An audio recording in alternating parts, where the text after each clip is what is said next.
Welcome to Lost Relation Chronicles. Kathy sat at the kitchen table, staring at her now empty coffee cup, dreading the conversation she was about to have with her husband, Ben.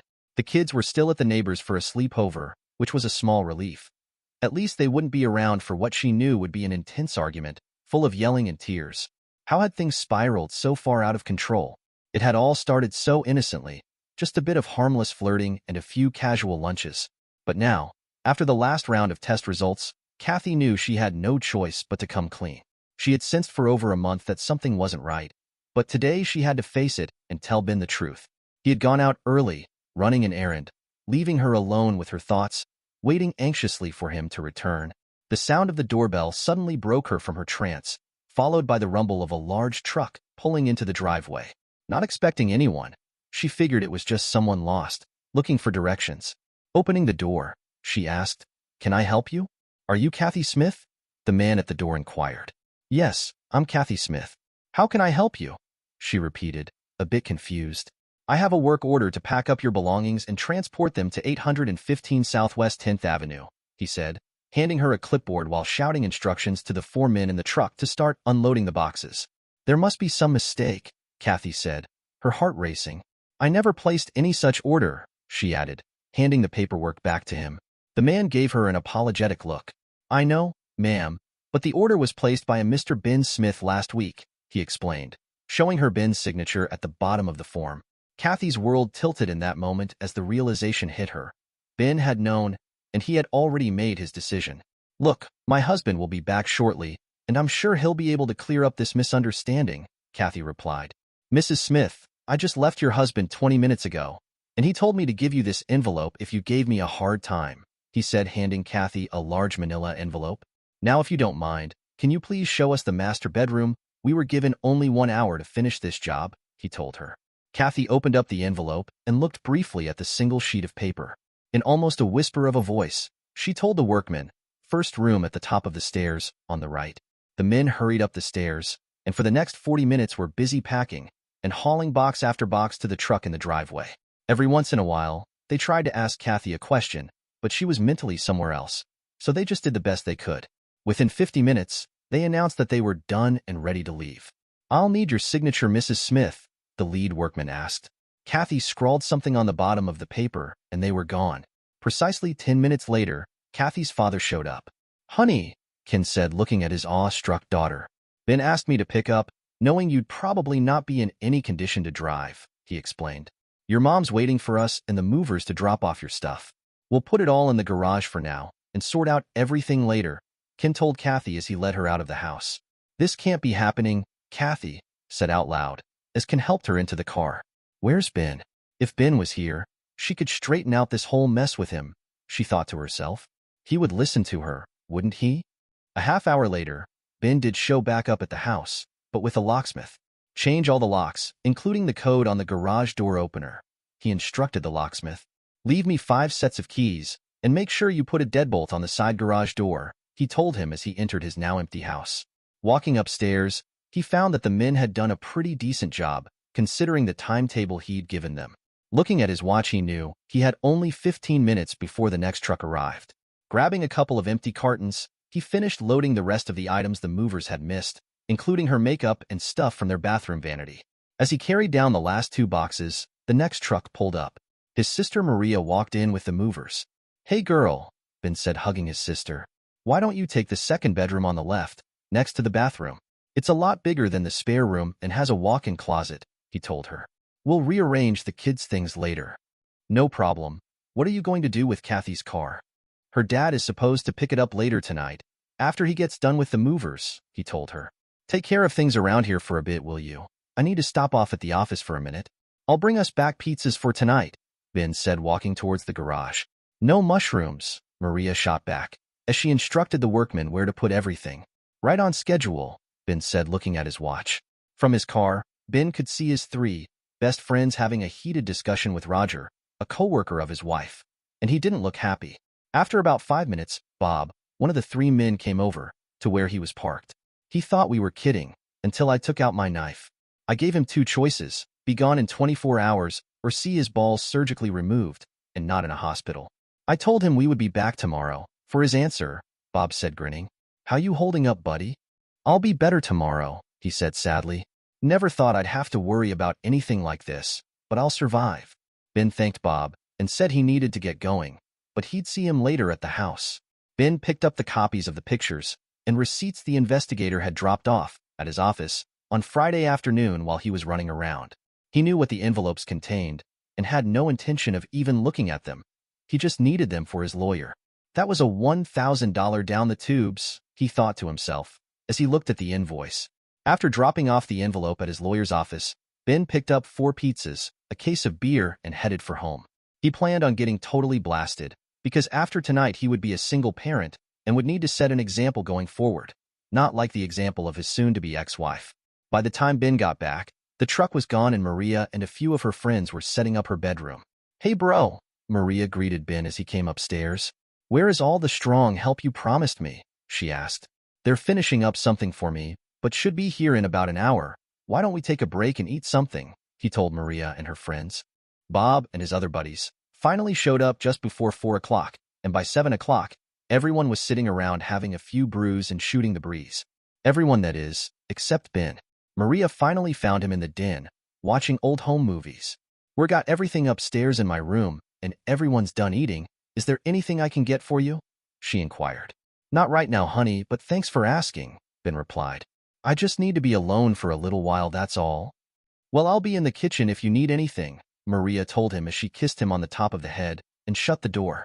I never even saw it coming, Ben said to himself. How could I have been so blind? Just over a month ago, while paying bills online, Ben came across a bill for a checkup at the local clinic. Han, did you go to the doctor a week ago? He yelled to his wife, who was in the kitchen preparing dinner. I thought I had the flu and went in for a B12 shot, she yelled back. Damn, their rates are getting ridiculous, he said under his breath. I'll call insurance tomorrow. Maybe there's a mistake on the bill, he thought to himself. But there wasn't. Billing department, please, Ben said as he called from his office the following day. How can I help you? The girl said as she answered. Good morning. My wife Kathy Smith was in the clinic 2 weeks ago, and I believe we were overcharged for her visit, he told her. She had just a routine exam and a B12 shot, he explained to her. But we were billed more than the actual cost, that too after insurance, he told her. There was a short pause. Kathy Smith, is that correct? The girl asked. That's correct, Ben replied. Sir, she did have a B12 shot, but she also had some blood work done and further tests, she told him. Blood work and tests? What kind of tests? He inquired. I'm sorry, sir, we are not allowed to give out that information, she replied. Look, miss, Kathy is my wife, and I'm not asking about the results of the tests, just what kind of tests? Ben said, now starting to get a little annoyed. Since you are her husband, it was a full blood workup and a pregnancy test, she replied. Well, thank you very much for the information, and I will go ahead and pay the bill, Ben told her. Can you say heart attack? Why the hell was Kathy getting a pregnancy test, especially since he'd had a vasectomy right after she had their second child? It didn't take a rocket scientist to figure out what was going on. Kathy had always had some type of issue with any type of birth control they tried and was dead set against abortion. It's murder no matter how you look at it, she would tell me. So after the slip, which gave them their second daughter, Ben decided to get snipped. That would eliminate any more mistakes and take the abortion issue off the table, or so he thought. 10 minutes later, Ben was sitting at his desk flipping through the yellow pages looking for a private investigator. Up until then, he had no reason to doubt Kathy's fidelity, but now he didn't know what to believe anymore. Ben never realized how expensive it would be to have his wife watched. She has to be screwing around with someone at work, he told the PI. She always gets home at the same time, and with the exception of an occasional team-building seminar, she's always in the office, he told him. I need you to start immediately because I'm going nuts knowing she's been cheating on me, and I sure as hell need to know who with. Ben's next call was to a good friend of his, who also worked in the same division as Kathy. Tim, Ben Smith, he started. Got a huge favor to ask of you, but I need to talk to you away from work, if you don't mind. Can you meet me at Tony's after work? Great. See you around 5:30, he told Tim. Ben wasn't exactly sure how to approach Tim, but figured since they went back a long way, the direct approach would be the best. As they sipped on a couple of Bud Lights, Ben started. Tim, I just found out Kathy is cheating on me, and I think it's someone she works with, he told Tim. It's probably been going on for at least a couple of months, and I need to find out who it is. Tim was stunned. No way, Kathy would never do that to you, Ben. There must be some mistake. No mistake, Tim. I've got the proof. I just need to know who it is. Ben, this isn't a big company, and I know most of the employees by their first name, Tim told him. Hell, there's the usual office horseplay, but nothing more that. Look, there are two busy bodies in the office that owe me big time, and they'll know if anything is going on. Believe me. I'll give you a call if I find out anything. Sorry about Kathy, he told him. No more than I am, Ben replied. The next 3 days sucked. Ben wanted to grab Kathy, shake her and ask why, but at this point, it made no difference. Their sex life was not great, but not bad either. They did it about twice a week, and with 2 kids, Ben thought that was pretty good. Kathy hadn't come up with any new things she wanted to try, and was still refusing Ben the other things he had always asked for. So nothing had changed. The only thing he could remember was that when Kathy came home from her monthly seminars, they never had sex that night. Maybe it was just a coincidence, but he was now looking for anything out of the ordinary. They were always held on a Friday afternoon at the Best Western and lasted for about 2 hours. After that, a lot of the employees hung around for happy hour and munchies. On those nights, Ben would take his kids out or stop at his parents' for dinner, so they never met up until after 8 o'clock, back at the house. He was now questioning everything in his marriage, trying to come up with a reason why Kathy had cheated. On Friday morning, Tim called. If she's cheating with anyone at work, it's a new guy named Roger Collins. He started last year, and the word on the street is that they've been to lunch together a couple of times and that they've been seen dancing during the happy hour get-together, he told Ben. I know it's not the smoking gun you were looking for, but it was the best I could do. I hope you two can work this out. Thanks for the information, but I don't think there's much chance of that. Ben gave the PI the name Tim had given him and closed up shop and went home. How in the hell was he supposed to act the part of the normal, loving husband when all he wanted to do was throw her out and go on with his now shattered life? They did the normal family stuff on Saturday and Sunday, yard work, soccer practice, and a neighborhood barbecue on Sunday. Kathy had wanted to fool around on Saturday night, but Ben made an excuse that his stomach was a little upset and rolled over to sleep. There was no way he was going to put his meat in that woman ever again. Thank God for Monday. Work was now his sanctuary away from home, where he could relax and put the rest of his plans in motion. The final thing was to get the divorce paperwork moving. He'd already picked the attorney and paid his retainer. Since it was a no-fault state, and they both worked, he was asking for a 50-50 split with no alimony. What wasn't negotiable was that he wanted custody of their 2 girls. Kathy had screwed up big time, and unless she gave him custody, he'd change it to adultery and send everything to everyone she knew. He knew Kathy was going to go nuts, so he asked for and received a restraining order. She could call the girls, but couldn't come within 250 feet of the house. By Tuesday, the PI had acquired 2 motel room receipts. Both were from Best Western, on the Friday seminar nights, under Roger's name. He also obtained surveillance pictures of the 2 of them, arm in arm, going into the room, and one of them kissing in the hallway. Ben said he had no intention of looking at the pictures. He told the PI to just put everything in a manila envelope and drop it off at his office. He thanked him for his fast work and said a check would be in the mail by Tuesday. By Friday of the big week, everything was all done. The kids would be on a sleep over Friday and Saturday nights. Both sets of movers were scheduled. The locksmith would be over by 2 o'clock, and finally, all the paperwork would be filed Monday and served on Tuesday afternoon.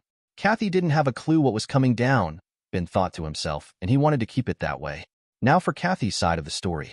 I was sitting at the kitchen table, feeling sorry for myself, when the movers came to the door. I told them to wait until Ben got back, but when he gave me the envelope and I saw what was inside, I knew Ben knew everything. It was a copy of the pregnancy test I'd taken at the clinic. At first, I thought I had the flu, like everyone else, but it just hung on and wouldn't go away. I didn't have any body aches. I just felt a little off. Carol joked one morning, "It almost sounds like you're pregnant again, Kathy." That's when it first hit me that it could be a possibility. When Roger started, I had just turned 30 and was starting to feel like an old married woman. I helped train him, and he was always pleasant, smelled great, and best of all, a real good looker. Even though he was 5 years younger, we found we liked the same type of music, and Mexican food was both of our favorite. Soon after that, we started going out to lunch at the local Mexican restaurant and meeting for drinks after our monthly seminars. One Friday night, after a team-building seminar, the music was playing and he asked me to dance. We danced 2 fast songs, but the third was a slow one. I haven't danced a slow dance with anyone since I got married, but it seemed so natural with Roger. We floated around the dance floor, and when the song ended, we sat back down with the group. I was hot. It felt so good in his arms. I didn't want the music to end. 2 drinks later, I was on the road for home. That night, I almost assaulted Ben. I didn't do anything crazy. I just needed sex and lots of it. I knew I should have ended it, but I was enjoying being with Roger. Besides dancing and a few lunches, I wasn't doing anything wrong, or so I thought. It wasn't until the 4th Friday get-together that things got a little out of hand. Our department got an award for being the top producers in the company, and we each received a bonus. We went to the bar to celebrate, and after 2 hours, there were only 4 of us left. I had drunk a little too much and told Roger I needed to go to the restaurant for some coffee before I made any attempt to drive home. He said he'd join me. On the way, I tripped on a carpet and Roger caught me before I hit the floor. He was holding me by my waist and chest as he got me uprighted. "Are you all right?" he asked. I don't know what the hell I was thinking. I just looked him in the eye and kissed him. It took him by surprise, but within a second, he was kissing me back. After what seemed like hours, I pulled back and turned red. "I'm so sorry. I shouldn't have done that," I told Roger. "Please forgive me." "Don't worry about it, Kathy," he told her. "I'll just consider it your thanks for saving your life," Roger said with a chuckle. "Now let's get some coffee into you," he said, leading her into the restaurant. Kathy stayed away from Roger as much as she could the following week. She made sure she was always busy for lunch and didn't stop the following Friday for happy hour. It had been a terrible mistake, but she found she really wanted to be in Roger's bed. However, 2 weeks later she was back at happy hour. Ben wouldn't be back until about 8:30, so she planned on dinner and drinks with a few of her workers. Everyone that night seemed to have an excuse for not staying. By 6:30, it was just she and Roger left. "Let's get something to eat, shall we?" he said to Kathy. Just then the music started to play, and I asked Roger to dance. For some reason, they played 4 slow songs back to back, and we danced them all. My heart was almost beating out of my chest as we glided around the floor. I was sweating buckets, and I wanted sex. It felt so good in his arms. How we ended up in the back seat of his car, I haven't a clue. We did everything but screw in the back seat. It was almost 8 o'clock before we realized what time it was. I straightened my dress and hair, kissed him once more, and headed over to my car. I should have been ashamed, but I wasn't for some reason. I was still in the afterglow of sex. Damn, I haven't had 3 climaxes in one session, and I don't know how long. The guilt didn't hit me until I saw my husband and children. Ben wanted to have sex that night, but I couldn't even look at him, much less make love to him. After about a 45-minute shower, I slipped into bed and cuddled with him the rest of the night. I knew I was playing with fire, but I couldn't stop. I was hooked. We now started sneaking around during lunch. God, what a rush. A week later, Roger said he had booked a room for Friday night at the Best Western, in case we wanted to be alone later. We both left the bar separately and met back in the room's corridor. "Are you sure you want to do this?" Roger asked. "I'm not sure, but let's get out of the hallway before someone sees us," Kathy told Roger. Hell, they hadn't been in the room more than 10 seconds when they were ripping each other's clothes off. Roger worked Kathy's body. Soon Kathy screamed as she pulled the pillow over her face to muffle her screams.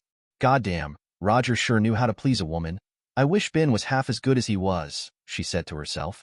They screwed thrice and then took a shower together. Afterwards, they dressed and individually snuck out of the room so as not to be seen. Kathy was back home 45 minutes before Ben and the kids arrived.